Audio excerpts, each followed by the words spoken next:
এই জীবনে তিনটি গুরুত্বপূর্ণ শব্দ আছে যা বোঝা আমাদের কাছে খুব গুরুত্বপূর্ণ, এবং এই তিনটি শব্দের নিজস্ব অর্থ আছে।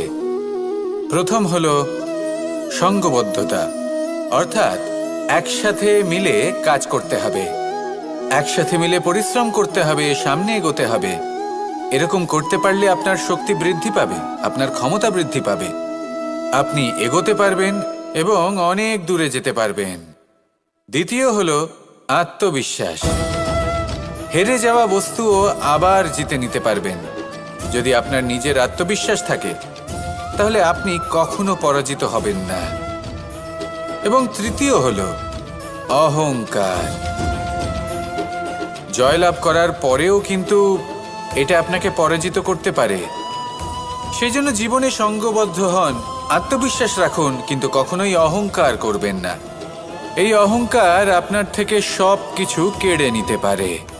এই অহংকারের জন্যই মথুরাপতি কংস নিজের পতনের দিকে অগ্রসর হয়েছিলেন। এই অহংকারকে ত্যাগ করুন আর আমার সাথে ভালোবেসে বলুন, রাধা রাধা। এই সংসারে সব থেকে বেশি কঠিন কাজ কোনটা?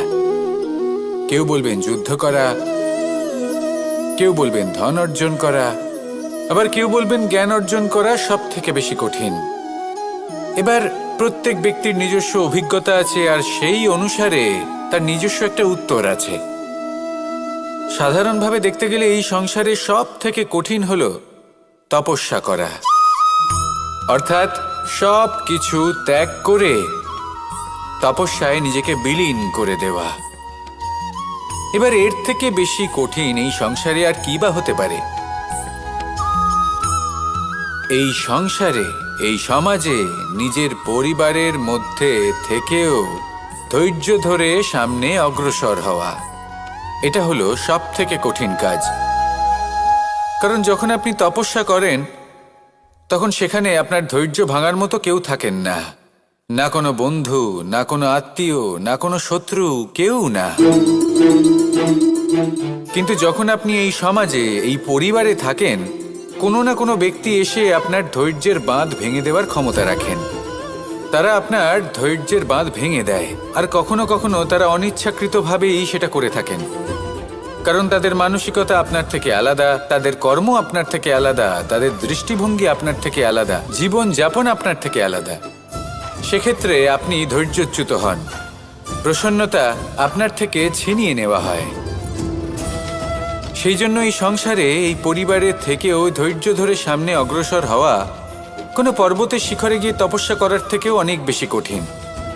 আর যে ব্যক্তি এই সমাজেই, এই পরিবারে, সেই সকল মানুষের মধ্যে থেকে গিয়েও ধৈর্য ধরে অগ্রসর হতে থাকেন, যারা এই কাজটা শিখে নিতে পারেন, তারাই কিন্তু জীবনে আনন্দ লাভ করতে পারেন। এই ধৈর্যই শেষে আপনার জীবনে প্রসন্নতা বহন করে আনবে। তাই ধৈর্য ধরে জীবনের পথে অগ্রসর হন আর আমার সাথে ভালোবেসে বলুন, রাধা রাধা। আমরা যখনই কোনো গাছের চারা রোপণ করি তখন সবার আগে পরীক্ষা করে দেখি যে যেখানে আমরা চারা রোপণ করতে চলেছি সেখানকার মাটি আদৌ উর্বর কিনা, সেই মাটি সেই চারাকে বাড়তে সাহায্য করবে কিনা। যখন একটা চারা রোপণের আগে আমরা এত কিছু ভাবতে পারি, তাহলে কাউকে বিশ্বাস করার আগে আমরা কেন ভাবি না? জীবনে কখনো এই বিশ্বাসরূপী চারা কোথাও রোপণ করার আগে বোঝার চেষ্টা করুন যে যার ওপর আপনি বিশ্বাস করতে চলেছেন সে কি আদৌ আপনার বিশ্বাসের যোগ্য কি না। ভেবে দেখুন সেই ব্যক্তি ভবিষ্যতে গিয়ে আপনার বিশ্বাস ভাঙতে পারে কি না। এটাও ভেবে দেখুন যে যাকে আপনি বিশ্বাস করতে চলেছেন তাকে আপনি বিশ্বাস করলে নিজের জীবনের উদ্দেশ্যে আপনি অগ্রসর হতে পারবেন কি না। আর তার জন্য প্রয়োজন সঠিক সিদ্ধান্ত, পরখ করা, কোনটা উচিত কোনটা অনুচিত সেটা বোঝা। আর তাতে কিন্তু আপনি সন্দেহবাতিক হবেন না, তাতে আপনি আরো নিপুণ হয়ে উঠবেন। তাই যদি আপনি নিপুণ হয়ে উঠতে চান তাহলে বোঝার চেষ্টা করুন, পরখ করে দেখুন, কোনটা উচিত কোনটা অনুচিত বুঝুন। আর বিশ্বাস তখনই করুন যখন আপনি 100% নিশ্চিত হবেন যে সে বিশ্বাসের যোগ্য। আসুন আমার সাথে ভালোবেসে বলুন, রাধা রাধা। রাধা কখনো কখনো আমার জন্য বড়ই সুগন্ধি আতর নিয়ে আসে, পারিজাত ফুলের মালা নিয়ে আসে আমার প্রসাধন করবে বলে, এবং আমার সব থেকে বেশি প্রিয় মাখন নিজে হাতে বানিয়ে আনে আমাকে নিজে হাতে খাইয়ে দেবে বলে, সবকিছু আমাকে প্রসন্ন করবে বলে। কিন্তু আপনি কখনো ভেবেছেন যে এই আতর কিভাবে বানানো হয়? সহস্র ফুলের পাপড়ি একসাথে পিষে নিতে হয়, তারপরে তার থেকে যে রস নিঃসৃত হয় সেই রস দ্বারাই আতর তৈরি হয়। অনেক সংখ্যক ফুলকে অসীম যন্ত্রণা ভোগ করতে হয়, তবে তারা আমার প্রসাধন সামগ্রী হয়ে উঠতে পারে। দুধ থেকে মাখন তৈরি করার জন্য কতটা পরিমাণ মন্থন সহ্য করতে হয় সেটা আপনি জানেন। ঠিক সেই রকমই হলো আমাদের জীবনও। বিপদও আসে, কঠিন পরিস্থিতিও আসে, এর সম্মুখীন হতে শিখুন। মনে রাখবেন, আপনি হলেন সেই দুধ যাকে মন্থন সহ্য করতে হবে মাখন হয়ে ওঠার জন্য। মনে রাখবেন, আপনি হলেন সেই ফুলের মতন যাদের পিষ্ট হতে হবে সুগন্ধি আতর হয়ে ওঠার জন্য, যাকে এই সংসার পছন্দ করে। কখনো কখনো জীবনে আপনার সাথে খারাপ শুধুমাত্র এই কারণে ঘটে যাতে আপনার শ্রেষ্ঠ রূপ এই সংসারের সামনে আসতে পারে। শুধুমাত্র কঠিন পরিস্থিতি এবং বিপদকে একটা সুযোগ হিসেবে দেখার চেষ্টা করুন। আপনার জন্য এই সংসার বদলে যাবে, সংসারকে দেখার দৃষ্টিভঙ্গি পাল্টে যাবে, আপনার ভাগ্য পাল্টে যাবে, আর এই মন প্রসন্ন হয়ে বলবে, রাধা রাধা। পাশা নামক এই খেলাটি আপনারা নিশ্চয়ই খেলেছেন, না খেলে থাকলে দেখেছেন, আর যদি দেখেও না থাকেন তাহলে নিশ্চিত রূপে শুনেছেন। মহাভারতের এই মহাযুদ্ধ কোথাও না কোথাও এই পাশা নামক খেলার কারণে হয়েছিল। পাশার এই বিচিত্র খেলা, দান, এইসবের কারণে কেউ নিজের মাথায় রাজ মুকুট পরিধান করেছিলেন, আবার সেখানে পরাজিত হওয়ার জন্য কাউকে বনবাসও ভোগ করতে হয়েছিল। কিন্তু এই খেলা সমাপ্ত হওয়ার পরে সমস্ত ঘুঁটি আর এই পাশার ছক একই পুটলিতে স্থান পেল। এটাই হলো আমাদের জীবন। এই সংসারে আমরা জয় পরাজয়ের বিষয়ে এতটাই ভাবি, এত চিন্তা করি যে এই জীবনের খেলার আনন্দটাই উপভোগ করতে পারি না। আর অবশেষে কি হয়? কেউ জয়ী হন, কেউ পরাজিত হন, কিন্তু দুজনেই একই স্থানে পৌঁছে যান। প্রত্যেক ব্যক্তি মৃত্যুর পরে একটি নির্দিষ্ট স্থানেই পৌঁছতে বাধ্য, কিন্তু ততক্ষণ এই জীবন, এই খেলা, তার আনন্দ উপভোগ করুন। এই সংসারে সেই ব্যক্তি শ্রেষ্ঠ স্থানে পৌঁছতে পেরেছেন যিনি এই সংসারকে প্রকাশ প্রদান করেছেন, যিনি কখনো জয় পরাজয় এ বিষয়ে ভাবেননি, শুধু এই জীবনের খেলার আনন্দ উপভোগ করেছেন। এটাই আপনিও করুন, আর আমার সাথে ভালোবেসে বলুন, রাধা রাধা। প্রত্যেক মানুষ নিজের জীবনে দুঃখ অনুভব করেন। প্রত্যেকের দুঃখ আলাদা হতে পারে। কারোর মনে এই দুঃখ থাকে যে সে তার বাবা মায়ের সব ইচ্ছে পূরণ করতে পারেননি। কেউ এটা ভেবে দুঃখ পান যে সে চিরকাল সদাচার করেছেন, সৎকর্ম করেছেন, কিন্তু তাও তাকে দুরাচারী বলে মনে করা হয়। কেউ এটা ভেবেও দুঃখ পান যে তার সামনে যে ব্যক্তি রয়েছেন তার চোখে তিনি শত্রু হয়ে উঠেছেন বা দুষ্ট হয়ে উঠেছেন, যেখানে তিনি হয়তো কোনো অনুচিত কাজই করেননি। এবার এই সমস্ত বিষয় নিয়ে ভেবে নিজের ব্যক্তিত্ব নিয়ে সন্দেহ প্রকাশ করবেন না। যদি নিজের ব্যক্তিত্ব নিয়ে কোনো সন্দেহ থেকে থাকে তাহলে কর্ম সংক্রান্ত প্রশ্ন করুন যে আপনি যা করেছেন তাতে কি উচিত ছিল, কি অনুচিত ছিল। যেটা প্রয়োজন সেটা এটা বোঝার যে আপনার অন্তর্মন, আপনার বিবেক আপনাকে কি বলছে, আর আপনার অন্তর্মন আর আপনার বিবেক আপনাকে যেটা করতে বলবে শুধু সেটাই করুন। আর তারপরে এই সংসার কি বলবে, কি ভাববে সেসব নিয়ে ভাবতে যাবেন না, কারণ এই সংসার তো ঈশ্বরকেও প্রশ্ন করে থাকে, ঈশ্বরকেও দোষী মনে করে। কখনো কখনো যখন কোনো ঘটনা মানুষের ইচ্ছা অনুযায়ী ঘটে না, তখন মানুষ এটা বলে যে হে ঈশ্বর, আপনি আমার পাশে থাকলেন না, আপনি বড়ই কঠোর, এটা আপনার দোষ। যেখানে বেশিরভাগ সময় হয়তো সে নিজেই নিজের কর্মফল ভোগ করছে, আর কখনো কখনো ঈশ্বর হয়তো তার জন্য আরো ভালো কোনো পরিকল্পনা করে রেখেছেন, কিন্তু মানুষ সেটা বুঝতে পারে না। তাই দিনের শেষে যেটা প্রয়োজন সেটা হলো নিজের মনের কথা বুঝতে হবে। আপনার বিবেক কি বলছে শুধু সেটাই করুন আর সামনে এগোতে থাকুন। আমার সাথে ভালোবেসে বলুন, রাধা রাধা। পরিবর্তন, এটা হলো সৃষ্টির অমূল্য নিয়ম। এই সংসারে সবকিছু সময়ান্তরে পরিবর্তিত হয়, এই সময়ও পরিবর্তিত হয়। পরিবর্তন চিরকাল হয়ে এসেছে আর চিরকাল হতে থাকবে, কিন্তু এবার আমরা সেই পরিবর্তন কিভাবে লাভ করব যেটা আমাদের প্রয়োজন, যেটা আমরা চাই। আমরা জীবনে বিকাশ চাই। এই বিকাশ কিভাবে লাভ করতে পারি? এই প্রকৃতি কিন্তু আমাদের অত্যন্ত উত্তম উদাহরণ দিয়ে বুঝিয়েছে। একটি বিন্দুর উদাহরণ দিয়েছে যা ভবিষ্যতে একটা বিশাল নদীর আকার ধারণ করে। এটা কিভাবে হয়? মেঘ থেকে একটি বিন্দু ঝরে পড়ে সেই পর্বতের ওপর যেখানে হিম আছে। সেই হিমের সংস্পর্শে আসা মাত্র সেই বিন্দুর সাথে আরো বেশ কিছু বিন্দু যুক্ত হয়। তারপর তারা অগ্রসর হয়, আরো কিছু বিন্দু যুক্ত হয়, আস্তে আস্তে একটা ক্ষীণ ধারার রূপ ধারণ করে এবং সেটাই ভবিষ্যতে আরো এগোতে থাকে। অনেকটা যাওয়ার পর যখন অনেক সংখ্যক বিন্দু একসাথে যুক্ত হয় তখন সেটা বিশাল নদীর আকার ধারণ করে। এবার আমরা মানুষ বলে আমাদের সাথে এই নিয়মের অন্যথা হয় তা নয়। আমরাও এই প্রকৃতির অংশ, আমাদের ক্ষেত্রেও একই নিয়ম প্রযোজ্য। যখন পরিশ্রম করে অনেক সংখ্যক বিন্দু আমরা একত্রিত করব তখনই পরিবর্তনের নদী প্রবাহিত হবে। প্রয়োজন হলো নিরন্তর পরিশ্রম করা এবং ধৈর্য ধরা। এটা করতে থাকুন, জীবনে সব কিছু লাভ করতে পারবেন। কারণ প্রকৃতি আমাদের এটাই শিখিয়েছে, আর আমরা এই ব্রহ্মরই একটি অংশ, যার দ্বারা এই ব্রহ্মাণ্ড নির্মিত। আসুন আমার সাথে ভালোবেসে বলুন, রাধা রাধা। কখনো এই প্রকৃতির দিকে তাকিয়ে থাকবেন। এই প্রকৃতি অনেক ধরনের শিক্ষা দেয়। কোনো একটা গাছকে দেখুন কিভাবে সে মাটি থেকে জল শুষে নেয়।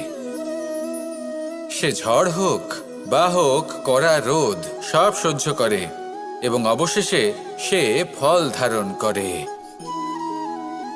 আর সেই ফল উৎপন্ন করার পরে সে ফল কিন্তু সে নিজে গ্রহণ করে না, এই সংসারকে প্রদান করে, যাতে পশু পাখি মানুষ তারা এই ফল গ্রহণ করে শক্তিশালী হয়ে উঠতে পারে, সুস্থ থাকতে পারে।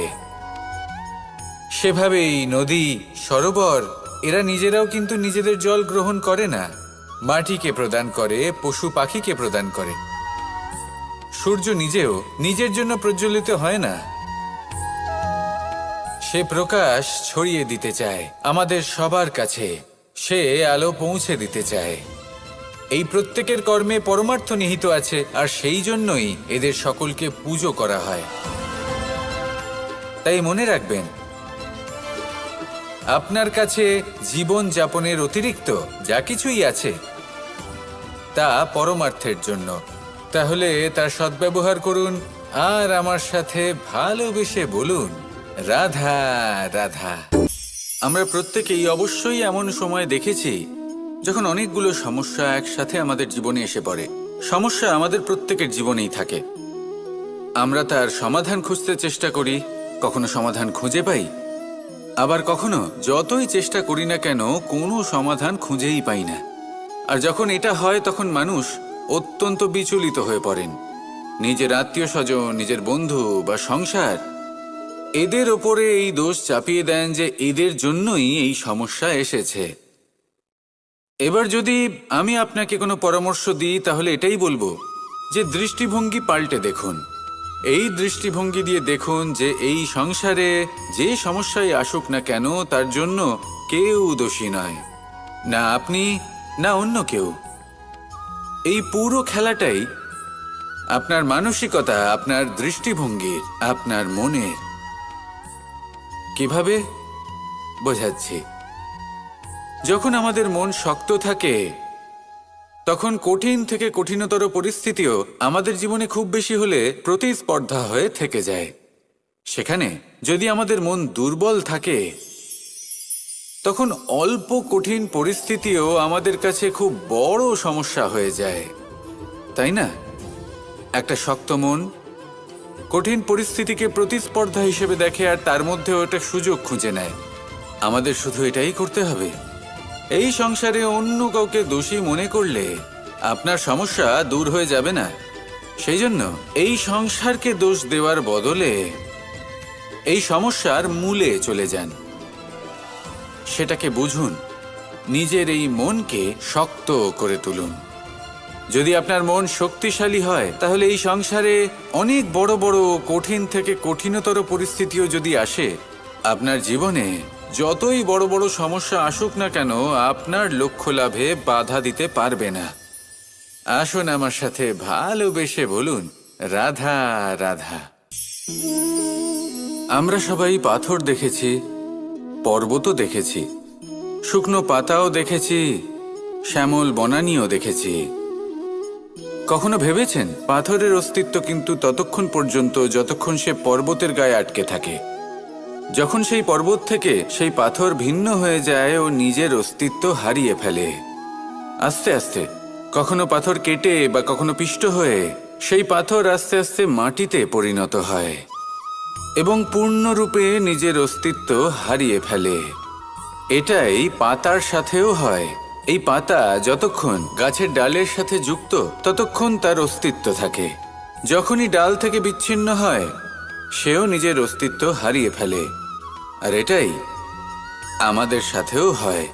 যতক্ষণ আমরা নিজেদের আপনজনের সাথে যুক্ত থাকি, আমাদের অস্তিত্ব বজায় থাকে। যখন আপনজনদের সাথে সম্পর্ক ছিন্ন করি, তখন আমরাও আমাদের অস্তিত্ব হারিয়ে ফেলি। এবার এই সংসারের প্রত্যেক ব্যক্তি স্বতন্ত্র থাকতে চান, আর অনেক ব্যক্তি স্বতন্ত্র থাকবেন বলে আপনজনদের দূরে করে দেন আর তাদের সাথে এই সম্পর্ক ছিন্ন করেন। এটা কি সত্যি প্রয়োজন? আপনজনদের সাথে সম্পর্ক ছিন্ন করে নিজের অস্তিত্ব হারিয়ে ফেলা প্রয়োজনীয়, নাকি আপনজনদের সাথে সম্পর্ক বজায় রেখে নিজেদের স্বতন্ত্র করে রাখা সেটা আবশ্যক? নির্বাচন আপনারই। আসুন আমার সাথে ভালোবেসে বলুন, রাধা রাধা। আপনি কি কখনো নৌকা যাত্রা করেছেন? করে না থাকলেও নিশ্চয়ই দেখেছেন যে এই জল যা নিজের অন্তরে সব কিছু সমাহিত করে নিতে পারে, এই নৌকা সেই জলের ওপরেই ভেসে থাকে। নদীর স্রোত কাটিয়ে সে সামনে অগ্রসর হয়। কিন্তু যদি এই নৌকায় কোনো ছিদ্র হয়, তাহলে কিন্তু সেই নৌকা ডুবে যাবে। আর এতে কোনো তফাৎ হবে না যে সেই ছিদ্র ছোট নাকি বড়, নৌকা ডুবে যাবে। এই ছিদ্র হলো আমাদের জীবনে আমাদের অপগুণ, আমাদের দোষ, আমাদের বিকার। কখনো এটা ভাববেন না যে এই দোষ খুবই ছোট, এতে কিছুই যাবে আসবে না।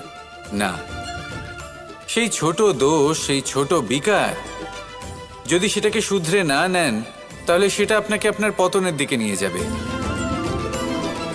শেষ পর্যন্ত এটা আপনার ওপর নির্ভরশীল যে আপনি কি চান। আপনার জীবনের এই নৌকা এভাবেই ডুবে যেতে দেখবেন, নাকি নিজেকে শুধরে নিয়ে সেই নৌকার সেই ছিদ্রটাকে ভরিয়ে তুলতে চাইবেন? নির্বাচন আপনার। আসুন আমার সাথে ভালোবেসে বলুন, রাধা রাধা। জল, জলই পৃথিবীতে বেঁচে থাকার জন্য আবশ্যক তো বটেই, কিন্তু এই জল আমাদের একটা অত্যন্ত গুরুত্বপূর্ণ শিক্ষা প্রদান করে। কখনো এই জলকে দেখেছেন? যে পরিস্থিতিতেই এই জল প্রবাহিত হোক না কেন, এর উপর যা কিছুই প্রভাব থাকুক না কেন, এর পথে যতই বাধা আসুক না কেন, তার মধ্যে থেকে ও নিজের পথ ঠিক বের করে নেয়, কিন্তু নিজের প্রবাহ থামতে দেয় না, ক্রমাগত অগ্রসর হতে থাকে। সেরকমই একটা শিক্ষা যেটা আমরা জল থেকে পেয়ে থাকি, তা হলো এটা: আমরা যখন জলের দিকে তাকাই তখন আমরা নিজের প্রতিবিম্ব দেখি, স্পষ্টভাবে দেখতে পাই।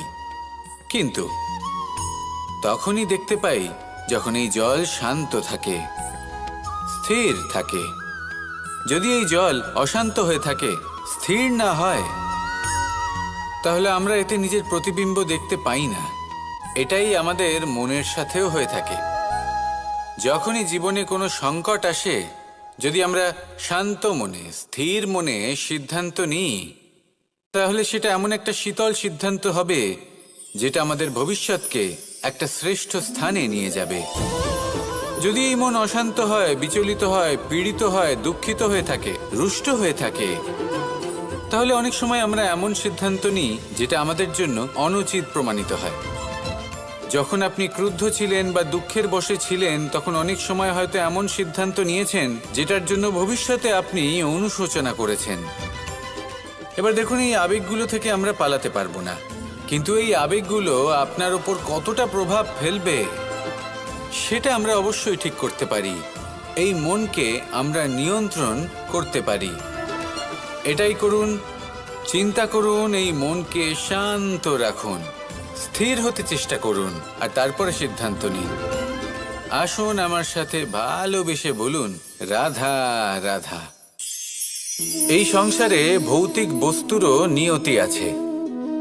যারাই এই সংসারে আসে বা উৎপন্ন হয়, তারা কিছুমাত্র সময় পর্যন্তই এখানে থাকতে পারে, আর তারপরে সেও লুপ্ত হয়ে যায়, অর্থাৎ সে নিজেও এই পঞ্চমহাভূতে সমাহিত হয়ে যায়। আমাদের সাথেও ঠিক এটাই হয়। সেই জন্যই ঈশ্বর দ্বারা প্রদত্ত এই উপহারের বিষয়ে ভাবুন, এই জীবনের বিষয়ে ভাবুন। ঠিক যেমন বিশ্বাস ভঙ্গ হলে কোনো ব্যক্তি আমাদের কাছে অপরিচিত হয়ে যান, ঠিক সেরকমই শেষ নিঃশ্বাস ত্যাগের পর এই শরীরও আমাদের কাছে পরই হয়ে যায়। তাই এই শরীর থাকাকালীন শ্রেষ্ঠভাবে একে সদ্ব্যবহার করুন, এই জীবনে শ্রেষ্ঠ কর্ম করুন, আর এই জীবনকে শ্রেষ্ঠভাবে যাপন করার জন্য কিছু কথা বোঝা প্রয়োজনীয়। যদি আপনি কারোর প্রশংসা করেন, তাহলে পূর্ণ হৃদয় দিয়ে করুন। যদি আপনি হস্তক্ষেপ করে থাকেন, তাহলে মস্তিষ্ক দ্বারা করুন। যদি আপনি সমীক্ষা করেন, তাহলে বিবেক দ্বারা করুন। যদি আপনি ধন অর্জন করতে চান, তাহলে নীতি অনুসারে চলুন। যদি জীবনযাপন করতে চান, তাহলে রীতি মেনে করুন। আর যদি ঈশ্বরের ভজন করতে চান, তাহলে ভক্তিভাব নিয়ে করুন। শুধু এই কথা মনে রাখবেন যে আপনার এই জীবন কিন্তু অনিশ্চিত কাল পর্যন্তই আছে। কতক্ষণ আছে সেটা কেউ জানে না। তাই কিছু মুহূর্ত যেটা যাপন করতে আমরা এখানে এসেছি, সেখানে ক্রোধ, অহংকার, ঈর্ষা,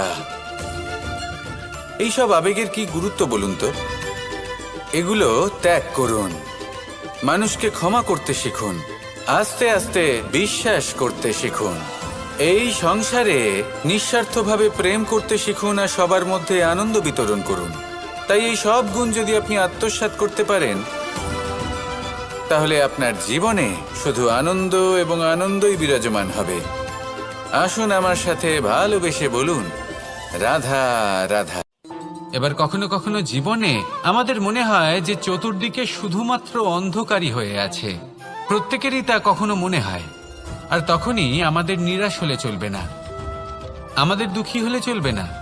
সেই সময় আমাদের খুঁজতে হবে নিজেদের আশেপাশে, চতুর্দিকে, আর কোথাও না কোথাও আমরা প্রকাশ অবশ্যই দেখতে পাবো, আশার একটা কিরণ অবশ্যই দেখতে পাবো। কেউ এমন একটা কর্ম করেন যেটা দেখে আমরা প্রেরিত হয়ে যাই, আর এমন কোনো কর্ম যদি আপনারা করেন, তাহলে সেই কর্ম আপনার মনকে প্রসন্ন ভাব, আনন্দ এবং ভালোবাসা দ্বারা ভরিয়ে তুলবে। আপনার অন্তরের সেই অন্ধকারের অন্ত করবে, দুঃখেরও অন্ত করবে।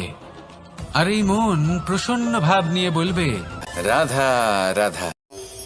যদি কোনো সিংহ বানরের মতো গাছে চড়তে চেষ্টা করে, তাহলে কি হবে?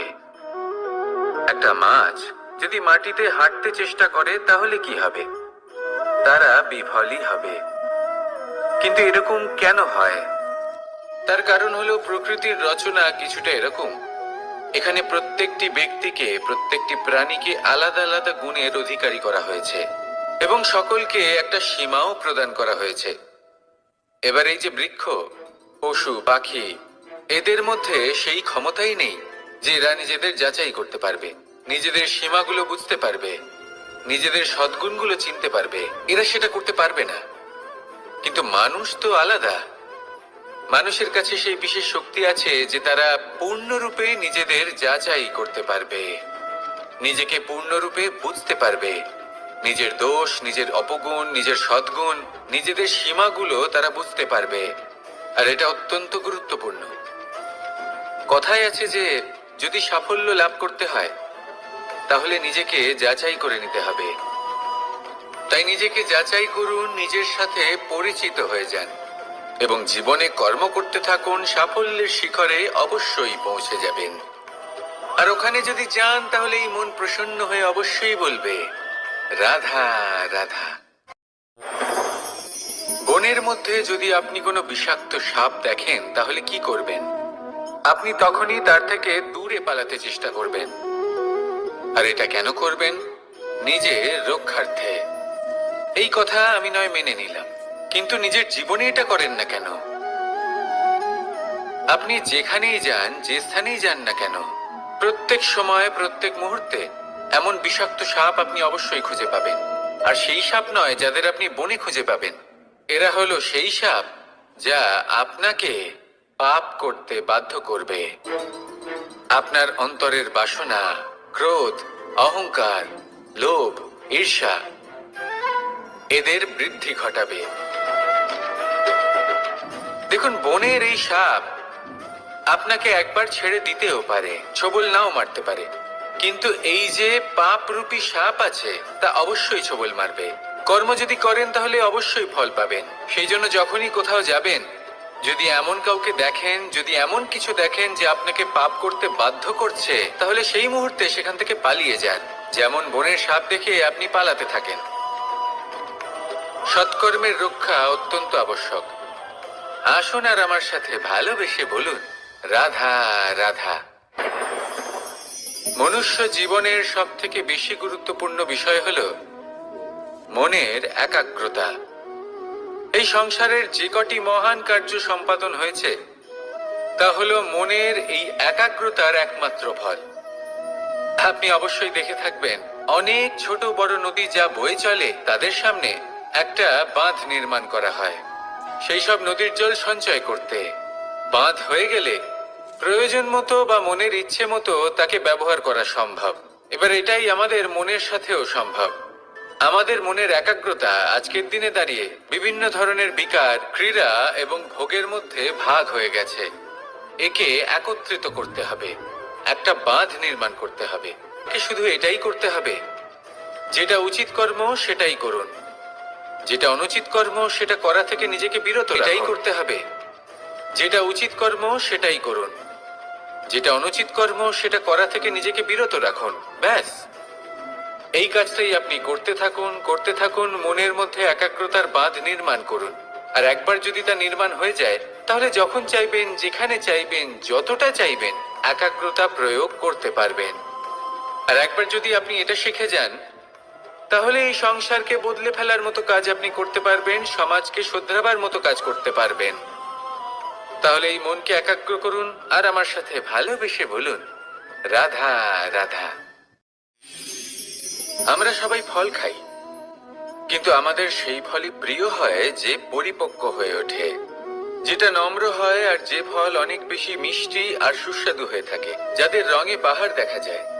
সেইভাবে জীবনে আমরা নানান মানুষের সাথে পরিচিত হই, কিন্তু সেই মানুষই আমাদের মন ছুঁয়ে যায় যারা বিনম্র স্বভাবের, যাদের বাণী খুব মধুর, যাদের অন্তরে আত্মবিশ্বাসের একটা তেজ, একটা রং দেখা যায়। এবার এমন ব্যক্তি আমরা কি করে হব? ঠিক সেইভাবেই যেমন একটা ফল রোদ, বর্ষা, শীত, বায়ু এই সকল সংকটময় পরিস্থিতির সম্মুখীন হয়ে পরিপক্ক হয়ে ওঠে, সেইভাবেই মানুষ সংকটময় পরিস্থিতির সম্মুখীন হয়ে পরিপক্ক হয়ে ওঠেন। যদি এই সংকটের সম্মুখীন হন তাহলে অভিজ্ঞ হবেন, আর এই অভিজ্ঞতাই শিক্ষা দিয়ে যাবে। এই অভিজ্ঞতা আমাদের শিখিয়ে দেয় যে আমাদের বিনম্র থাকতে হবে।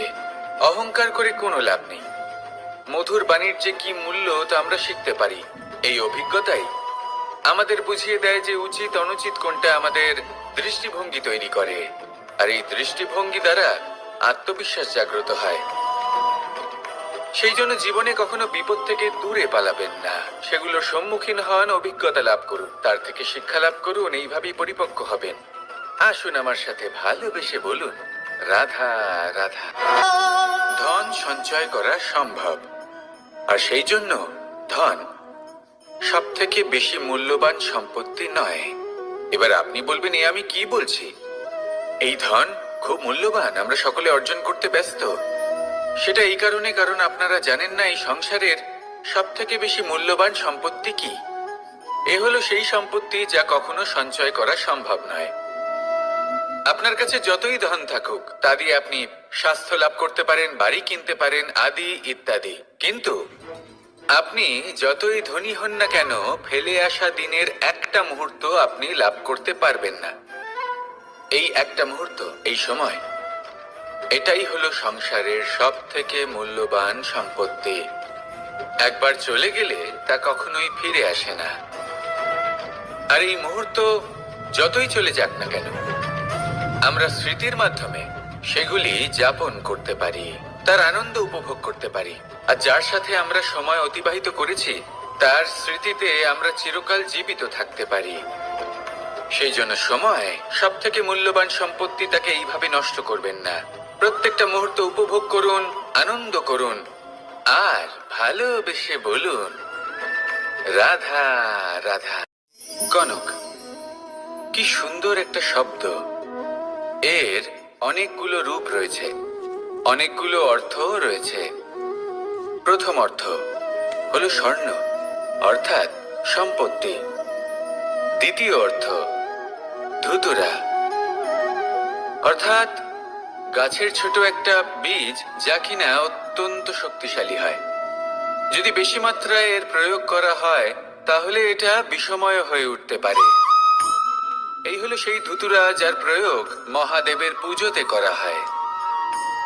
এবার প্রশ্ন হলো এটাই যে এই স্বর্ণ এবং এই ধুতুরার মধ্যে মিল কি রয়েছে। মিল হলো এটাই যে এই দুটোই মানুষকে মত্ত করে তোলে।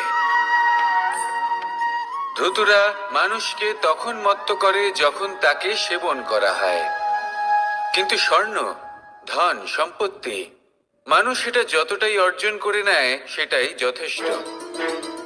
এই স্বর্ণ মানুষের ভাবনা চিন্তা করার ক্ষমতাকে বশ করে ফেলে।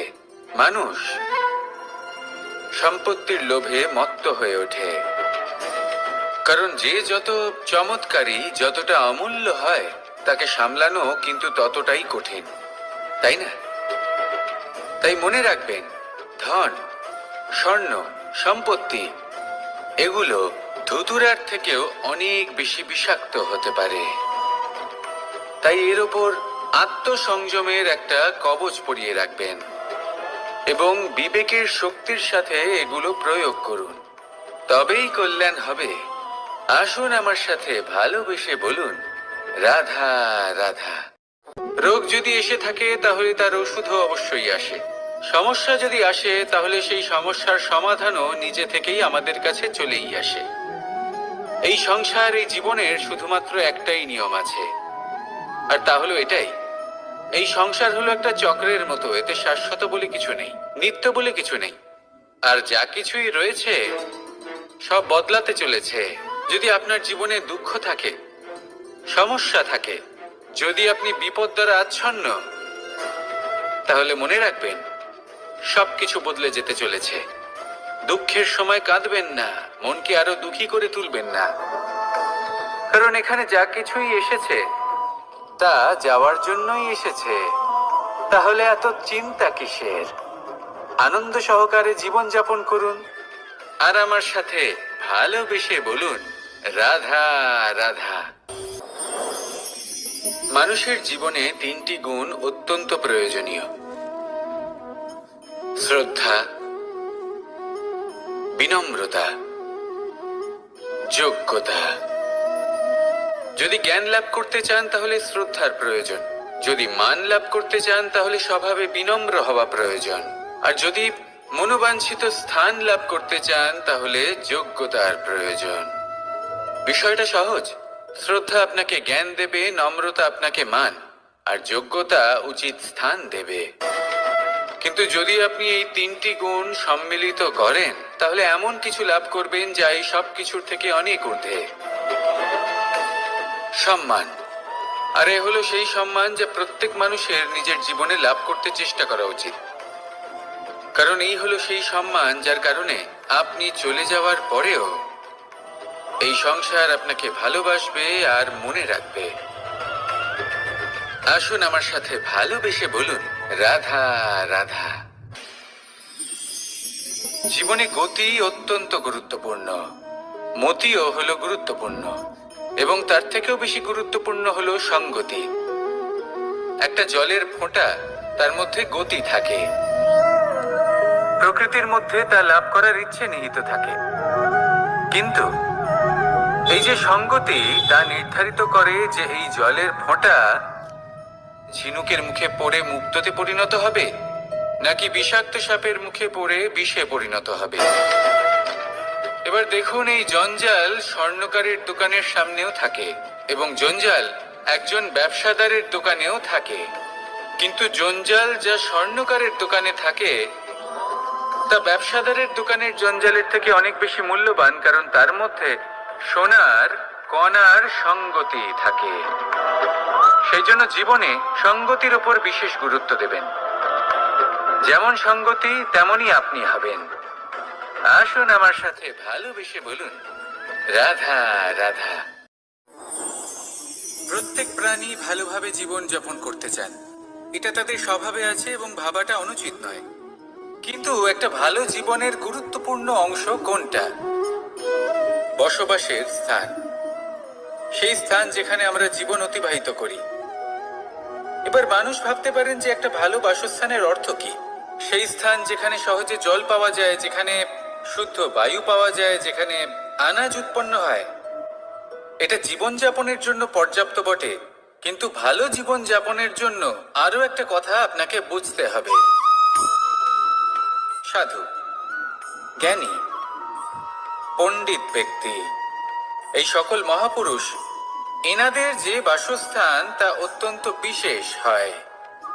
এখানে এক ধরনের বিশেষ ইতিবাচক শক্তি থাকে, এমন একটা স্থান যেখানে দেবতারাও বিচরণ করেন।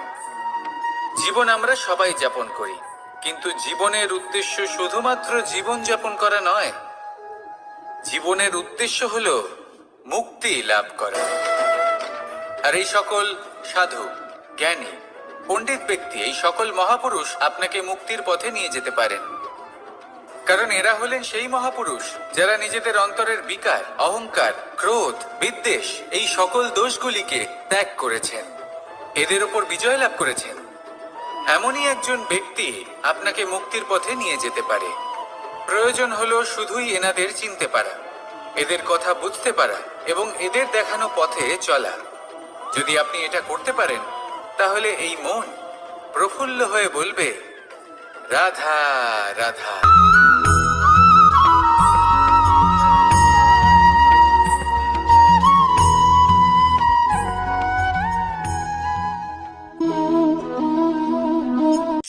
এই শুকনো পাতাটিকে দেখুন, নিষ্প্রাণ হয়ে পড়েছে।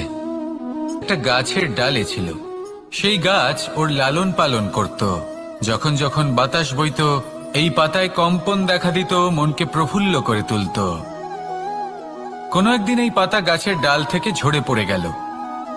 নিঃসন্দেহে ও নিজের স্বাধীনতা পেল, কিন্তু আস্তে আস্তে শুকিয়ে গেল, নিষ্প্রাণ হয়ে গেল।